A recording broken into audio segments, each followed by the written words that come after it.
rawal sànq moom mi ngi koy wax moom Mansour 15 000 personnes yi nga xamante ne amuñu woon ak privilège accéder ci li nga xamante ne moom moo di ci salle bi mais mënoon nañu à travers plateforme bi ñoom tamit joxe seenu xalaat mu nekk loo xamante ni tamit le président wala ñi nga xamante ne ñoo sekk mbir mi ngir appliquer ko mën nañu tenir compte tamit ci seeni contribution. waaw effectivement c'est expression la bu claire hein pour démocratie nag waaw moo feeñ foofu parce que démocratie ce n'est rien d'autre que le pouvoir au peuple. léegi nag dañuy wax ne dans un pays démocratique dañoo war a am ce qu'on appelle un gouvernement du peuple pour le peuple et par le peuple. donc comme dafa war a am gouvernement du peuple pour le peuple et par le peuple. donc lépp loo def comme ni ko adage bi di waxee tout ce que tu fais pour moi sans moi tu es contre moi. donc tey loolu nag la ñu gis ne wax dëgg fa yàlla def nañ ci jéego yu am solo parce que lii lépp nag pour lan la pour ñoŋal la démocratie sénégalaise c'est tout parce que xam nga gars yi généralement ñooy am nañuy bët bu ñuy gisee politique parce que politique dafa dem ba xawoon ñaaw fii ci réew mi nag. mais politique nag c'est central parce que la politique ce n'est rien d'autre que ni ko tubaab di waxee l'art de gérer la cité. donc amul loo xamante ni da nga koy def te politique amuñu ci bañ nañ ko ba dañuy wax politique budgétaire politique de santé politique éducation politique économique politique donc politique faaw muy am tout le temps. bien sûr donc su fekkee ni léegi nag li nga xamante ni mooy mën a permettre ngay mën a def cette expression démocratique là. tegoo ko de sorte que maanaam heure bu yegsee perturbé yi ci des yëpp su boobaa problème dafay am.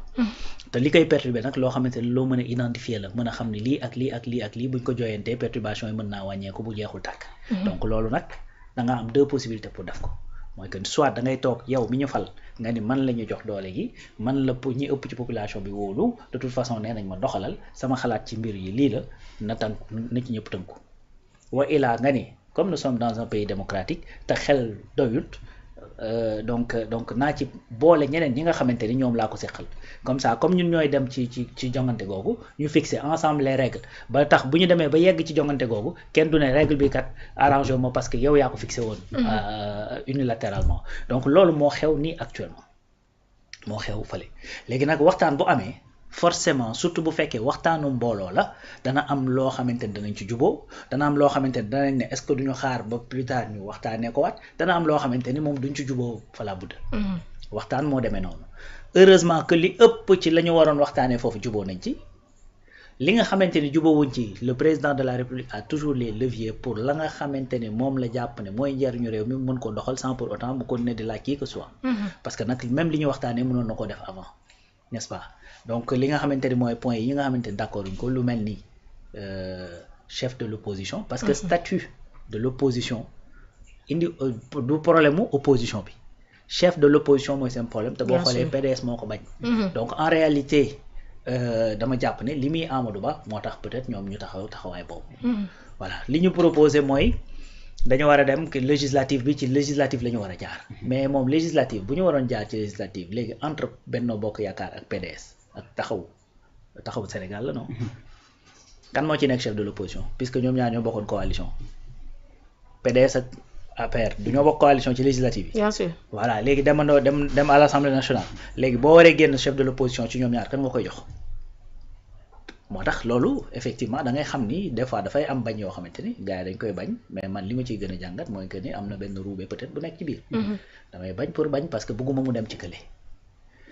quand on parle de l'organe indépendant bi nga xamante ni moom mooy dem di organiser les élections opposition Sénégal dañoo mës a ne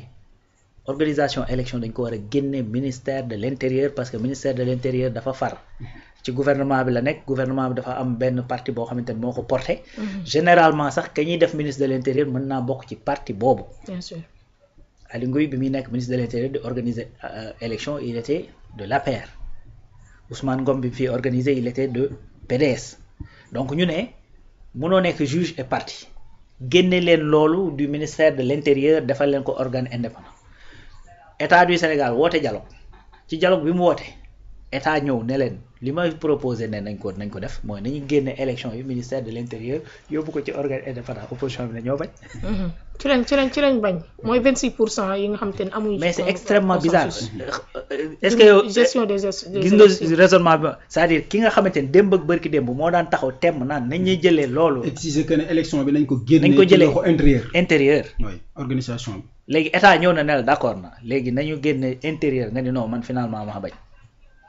mais loolu. Ils sont contradictoires. Très bien, donc ces genres de questions nag c'est-à-dire c'est là où l'autorité effectivement du président de la République di intervenir. Donc li nga xamante ni yow mooy dalal sa xel mooy dalal xelu ñi ëpp ci Sénégalais yi mooy que ni yow da ngaa soxla autorité indépendante boo xamante ni dafay gérer les élections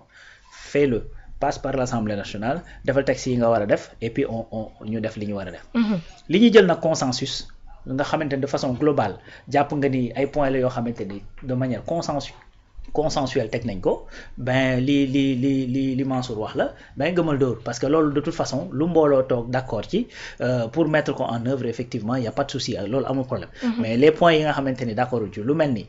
statut du chef de l'opposition parce que encore une fois statut de l'opposition posé wu leen problème son chef moo posé problème waa opposition ku ci nekk bëgg ne man la nii lañ ko war a jaarale mais lii logique tey logique mooy que ni tey bu fekkee dañuy dem élection présidentielle dafa am un candidat bien identifié même su fekkee ni coalition moo ko porté.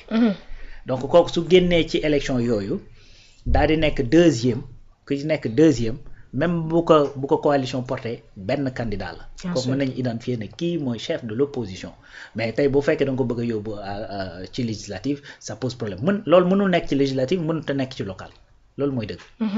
beneen affaire mooy li may wax commission indépendante bi nga xam moo war a gérer les élections ça le président n'a qu'à prendre effectivement ce qu'il faut la décision installé ko moom mu nekk ci jàmm opposition parce que am na loo xamante ne boo koy def des fois nit ñi mën nañ ne ok mais boo demee ba résultat yi commencé déroulé wu gars yi dinañ ne d'accord y a plus de souci léegi de ce fait loolu da nga koy doxal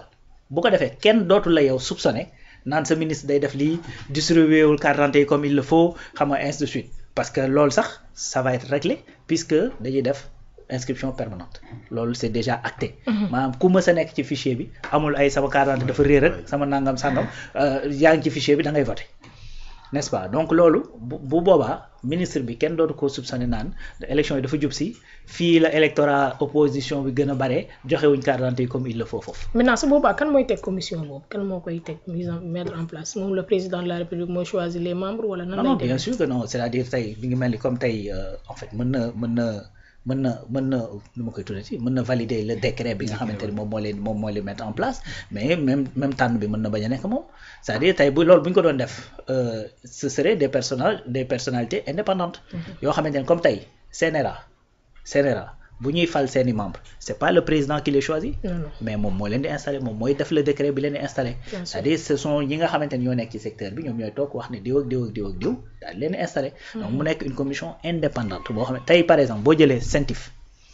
le président mooy def décret bi nommé ña fa nekk mais CENTIF dafa am autonomie président mun leen a def loo mun leen bàyyiloo te pourtant moom mooy valider seen boo jëlee OFNAC le président mooy def décret ka fa nekk mais mënu ko faa jëlee donc genre codification yi la rek nga xamante ni da ngay am benn structure bu indépendante boo xamante ni moom mooy gérer mooy doxal donc loolu boo ko amee yow au moins soupçon de ay tripatouillage ak ay yooyu mën na la sori boo jëlee lu jëm ci wàllu pouvoir premier ministre encore une fois opposition moo bañ désaccord parce que en réalité li ñu foog mooy que ni c'est le premier ministre Ousmane Sonko lañ nekk di dooleel alors que c'est l'institution de la primature c'est le premier ministre c'est-à-dire Ousmane bu fa jógee woon tamit beneen premier ministre bi ñëw dafay fekk les mêmes kii ci suba ñu ngi koy débattre fii demal en France le fait que premier ministre bi nekk beneen parti bu bokkul ak président de la République ba pare France continue di dox c'est parce que dañoo am kenn ku ci nekk ay pouvoir yoo xamante ne laalewul ak sa morom noonu la demee donc tey imaginons nga am benn assemblée nationale boo xamante ni en 2022 assemblée nationale daanaka dañoo tembo 81-83 te pour 83 bi mën a am c'est-à-dire il a fallu que kenn koo xamante ni ci opposition bi la nekkoon dem rejoindre la majorité présidentielle muy Pape Diop pour que majorité présidentielle bi mën a nekk 83 sinon dañ doon tembo léegi yow bu fekkee àddina dox ba loolu mën a arriver dans ce Sénégal nga xamante ni le parti au pouvoir moo mës di gagner élection à la majorité mais mën nañu xalaat ba Sénégal di dox ba un opposant ñëw au pouvoir au premier tour avec 54% donc mën nañoo xalaat ni Sénégal mën naa dox ba bis jot opposition bi ëpp à l'Assemblée nationale su boobaa boo fekkee da nga def cohabitation nga indi un premier ministre issu de l'Assemblée de l'opposition ben su ko neexee président du liggéey xam na donc loolu pour éviter ko nag li ngay def mooy da ngay jox ay prérogatives bien claires bien définies au premier ministre jox ay prérogatives bien claires bien définies au président de la République beneen affaire bi nga xamante ni dafay wane ni loolu lu war a mën a nekk la fépp fu Ousmane Sonko dem président de la République demoon na fa déjà. ba mu ñëwee naka la def da ngay gis accueil bu chaleureux gis ouverture gis ay signature d'accord et cetera mais loolu premier ministre daa ko gis ci Sénégal en général boo dégg am premier ministre xam nga ci la nga koy dégg dem na club de Paris pour dem wuti xaalis bu ñu leb premier ministre daan na génn dem bitim réew def ay voyage ba ñibbisi kenn du ko yëg kenn du xam ni sax dem na. Bien sûr. Voilà donc là aujourd'hui boo gisee ni premier ministre de plus en plus mi ngi def nag ce qu'on appelle mi ngi gouverner parce que en réalité dans une république qui gouverne c'est le premier ministre. Pourquoi c'est le premier ministre qui gouverne? Parce qu'il est le chef du gouvernement. Et Bien gouvernement, ça vient de gouverner. N'est-ce pas? Donc, lolo, pour mën ko jëmmal bañ ay amalgame etc. Mais tu renforces l'institution, c'est tout. Tu renforces l'institution. Ministre yi am doole, DG yi am doole, ñuy mën di lu ñu liggéey mën ko dem inaugurer. Xam la nga ñu bañ a am benn personne boo xamante ni omnipotent, omniprésent moo nekk ci lépp nekk fépp nekk mën lépp. Donc loolu pour man dafa bokk ci frein yi nga xamante ni dañu doon freiner ba jusqu'à présent. Donc point yooyu li tax ma insister ci mooy parce que yi ñu d'accord li tax ma insister yi ñu d'accordul li tax ma insister ci mooy parce que d'accorduñ ci ndax ñi ci d'accordul en général su weesoo poste premier ministre bi yeneen ci des yëpp da ngay gis ne ben ci kiñ cakañ tey ñoo nangoo lii tey ñoo ko bañ et cetera mais de toute façon le premier ministre a toute la latitude le président de la République toute la latitude pour mën a doxal li mu bëgg a doxal par rapport à ces points l'essentiel c'est que à la fin de la journée bu élection ñëwatee mu nekk des élections efficientes non seulement efficace mais efficiente nga xamante ni liñ ciy dugal ci ay koppar tamit du ñu suqi suñuy donc yu tuuti yi ñu dese pour mën koo def ci ay élections parce que 7 milliards de perdus ci élections yi passé te ñu mënoon koo économiser loolu mën naa kii bulletin unique bi ñëpp d'accord nañ ci rationalisation des partis politiques tout le monde est d'accord digitalisation tout le monde est d'accord donc il y a beaucoup de choses yu nga xamante ni buñ ko mettre en avant vraiment dina aider ci lu bari et puis de très longtemps. moo ci ëpp solo. li ma ci gën a neex mooy nekkul pour ñoom mais dañ ko def dans l'avenir. dans la durée. tey da lay leer ni fii ak loolu lii bu ñu ko tegee imagine c'est le code consensuel de 92 moom mooy dox ba nii. 92 à aujourd'hui ça fait quoi 92 ak léegi ça fait 33 ans. 33 ans code consensuel donc bii nii buñ ci intégré li ñu ci war a intégré yëpp da leen leer ni pendant 30 ans encore ou bien 40 ans encore yow tu es tranquille ci lu jëm ci wàllu ay élections ki demee noonu et puis après da ngay tal leneen quoi. Voilà da ngay tal leneen en tout cas je félicite encore une fois l'État du Sénégal et le président Bassirou Diomaye Faye ci ni mu ko organisé nii sans prétention aucune. Voilà donc bàyyi Sénégalais exprimé wu c'est encore une fois une très grande victoire de la démocratie sénégalaise. muy noonu ndam la bu démocratie sénégalaise daal di am loolu waral ñoom ñëpp sax noonu lañ ko daal di magnifier noonu lañ ko daal di apprécier bu baax a baax surtout le ministre de l'intérieur mi ngi daal di rafetlu bu baax a baax ni nga xamante ne noonu la mbir yi demee ak humilité bi nga xamante ni moom le président de la république daal dina koy am ci mbir moom ni ñu koy tuddee le grand diisseau national mu jël lépp bàyyi leen ñu daal di koy